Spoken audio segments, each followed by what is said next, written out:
അമേരിക്കയിലെ കാലിഫോർണിയയിലേക്ക് തന്റെ 18-ാം വയസ്സിൽ കുടിയേറിയതാണ് വ്യവസായിയായ ജെയ്സ് വർഗീസ്. ജന്മനാടായ വണ്ടൻമേട്ടിലേക്ക് അതിനുശേഷം പലതവണ മടങ്ങിയെത്തിയെങ്കിലും ഇത്തവണത്തെ യാത്ര അല്പം സ്പെഷ്യലാണ്. ഈ യാത്ര ജെയ്സ് സ്വപ്നം കാണാൻ തുടങ്ങിയിട്ട് കുറേ വർഷങ്ങളായി. തന്റെ നാടിന്റെ ആകാശക്കാഴ്ച കാണാനുള്ള ആഗ്രഹമാണ് ഇവിടെ സഫലീകരിക്കപ്പെടുന്നത്.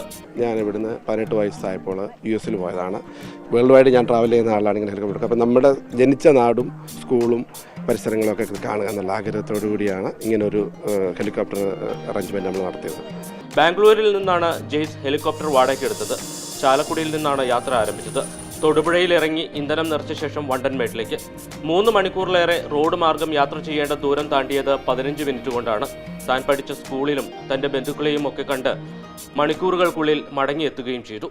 വരും നാളുകളിൽ ഇടുക്കിയുടെ ടൂറിസം മേഖലയ്ക്ക് കൂടി പ്രയോജനപ്പെടുത്താൻ ഇത്തരം ശ്രമങ്ങൾ വഴിവെക്കുമെന്ന് കരുതാം.